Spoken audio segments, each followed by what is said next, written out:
Greetings and Merry Christmas and Happy New Year to all of you. This is Walter D. Donnie Kennedy, Chief of Heritage Operations for the Sons of Confederate Veterans, and this is part 2 of our holidays in Dixie, and I'm here with Ron Kennedy, our Chief of Heritage Promotion for the Sons of Confederate Veterans, and we're going to talk about, Ron, Robert E. Lee and Santa Claus. That's a great topic. Great topic. I don't think I've done an in-depth study on Robert E. Lee and Santa Claus. Well, it's an interesting story, but first let's get started with how all this began, because Robert E. Lee, of course, his home is in Arlington, and of course you know what's in Arlington now. Yeah. So, but it originally that was George Washington Custis' home, and that George Washington Custis was the grandson of Martha Washington and the adopted son of President George Washington.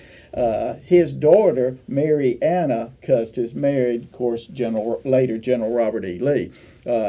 At his death, of course, Lee and his wife inherited this. But Arlington was a place of a lot of celebration, and the most interesting thing in doing research for this, I discovered, regardless whether it was with George Washington's adopted son or with General Lee, religion was an integral part of their celebration of the holidays. It was essential that it was seen as a religious celebration and then as a celebration of merriment and joy. Christmas was celebrated there in many ways, like we do now with greenery. We bring in mistletoe and all kind of furs and stuff. Well, they did the same thing back then. An interesting story is they brought in a Yule log. Now, you and I, being from the Celtic, more of the Celtic background, that's not part of our tradition. But remember, those people in the Tidewater area, many of them were Saxons. And the Yule log is an Old Norse and Anglo-Saxon, historically Saxon idea. And they had the Yule log, and the interesting thing to me about the Yule log was that it was a decorative log that was there to bring light, warmth, heat into the family home. And that's what it did. And each year they would save a part of the old log to kindle the new log. That tells us something. It's tradition. That's right. They had a tradition. And what they're saying is that the things that warm our hearts and enlighten us last year, we're going to pass on to next year, because here's a piece of the old that we're adding. Don't we in the Sons of Confederate Veterans say the same thing? We say the same thing, and the South is by tradition. We pass on our tradition and our history generation to generation. Almost as from one Yule log to the next. And right. I just thought that was an amazing idea and a tradition there, but it shows us Southerners how we feel. Now, General Lee became the head of Arlington when George Washington Custis died in 1857. Part of his will was, of course, that Lee would become the head of the estate, that Lee and his wife would have the estate there in Arlington, and Lee would discharge all the responsibilities, and one of the things he had to do was get the plantation out of indebtedness. I think there's like 2,000-acre plantation with over 200 slaves there, and they had to get it out of debt.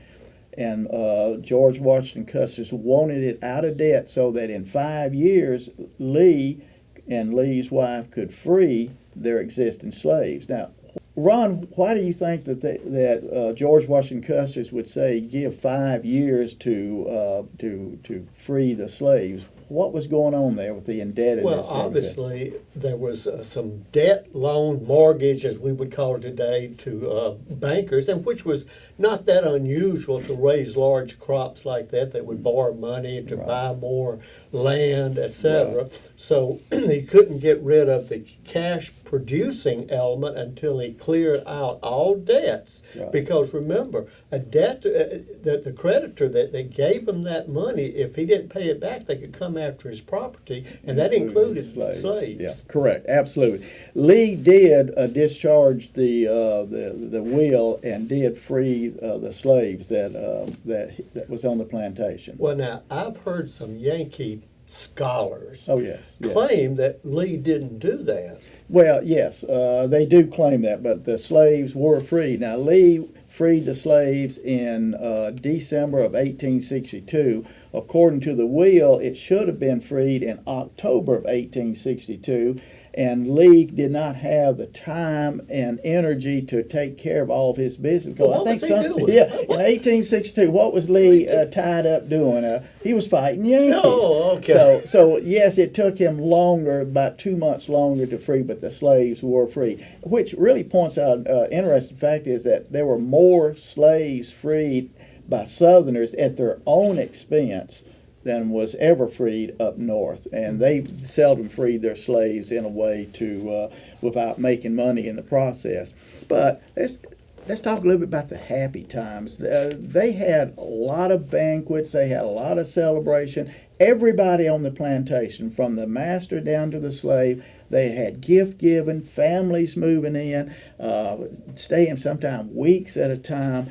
It was really happy times in the old South. It was a prosperous time, but the thing is, don't focus all on the plantations, because there were people like our ancestors Right. who were at that time flipping property, as Yes, it were, right. in South Central Mississippi, doing land speculation, Right. who were well off, but they didn't own plantations. Exactly. So- Everybody. And were. the plain folk of the Old South who ran herds of cattle and hogs, they didn't own plantation, but it was a wealthy, prosperous time for the society at large. Right, right.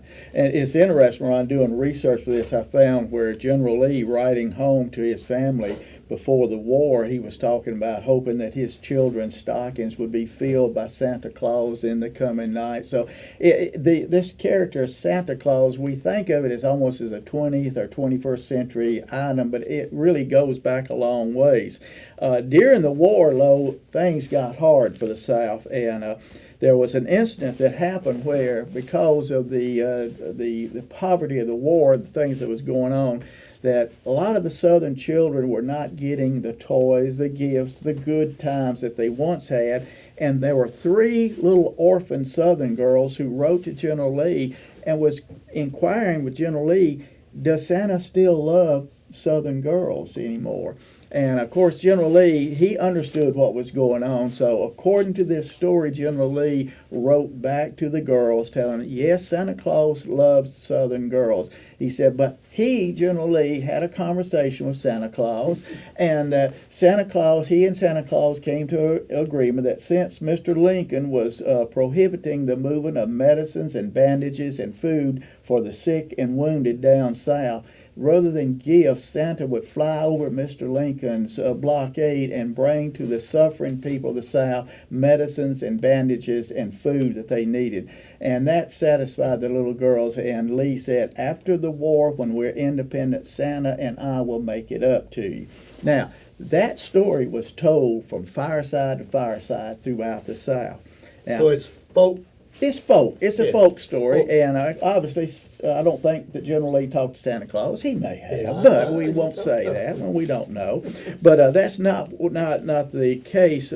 Mr. Lincoln, I said once that Lincoln was the Grinch that stole Christmas. The original. The Grinch. original Grinch that stole Christmas, because the guy who really gave us Santa Claus, a guy by the name of Thomas Nast, N-A-S-T.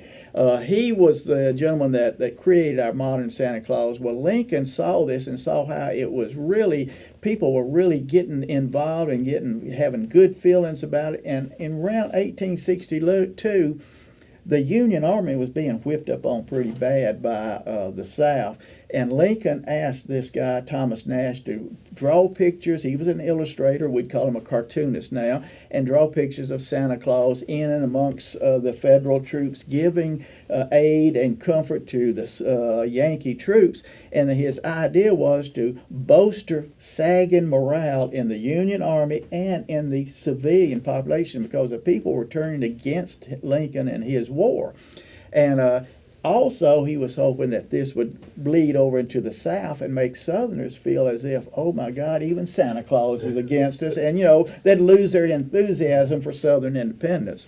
Well, it backfired on Mr. Lincoln, because as soon as the story of Lee talking with Santa Claus started sweeping through the South, it had the reverse effect. But it does show how Mr. Lincoln was unscrupulous enough to use a child's cartoon character, Santa Claus, for his own propaganda purposes. So that's why I say that Lincoln was the Grinch, the original Grinch that stole Christmas.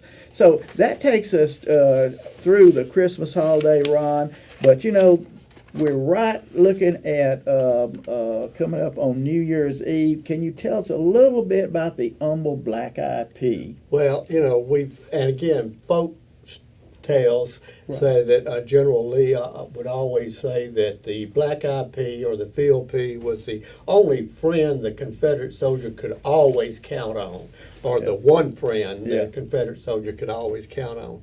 But because we ate so many that's all that we had to eat. That's right.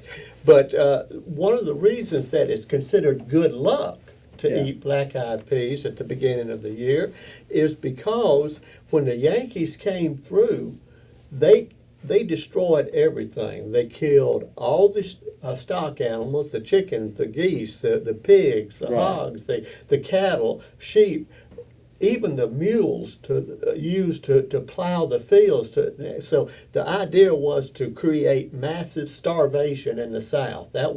Starvation was a war policy of the North, which of course violated all the principles of international rules of war. Humanity. But that didn't matter. But the one thing about it was that the Yankees thought that the field pea was going to be food for cattle, and since they were killing all the cattle, they didn't worry about the field peas. Well, the Southerners took those field peas and they actually sustained them during the harsh times. So it was good luck that the Yankees thought the field pea was useless. So that's the story of the field pea. It's really interesting to look at because some scholars say the field pea that you and I planted and harvested. Of course, we harvest it in the fall as a dried product, which will preserve and hold. Of course, when it's green, you can cook it as a green product, but when it's dried, it'll hold. But it came from West Africa. Is that right? That's right, and it came from West Africa to the Caribbean first, because that was part of and this is like in 1680s. The English at that time were the major slave transporters at that time. Of course, the New Englanders took over shortly afterwards. But the field pea then came from the Caribbean to South Carolina, and that's where it spread across the South. So when we eat a mess of field peas now, we can thank the African slaves. Absolutely. Well, we can thank the Africans because they brought that in. Much like what we call okra, which is gumbo, which again came from Africa, which shows the great cultural diversity of the South, mixing not only the Native Americans, not only Celtic, not only the Scandinavian or the German, but also the African culture into it. It makes the South, but that's why we eat field peas. Black-eyed peas for good luck and New Year's. That's well, right.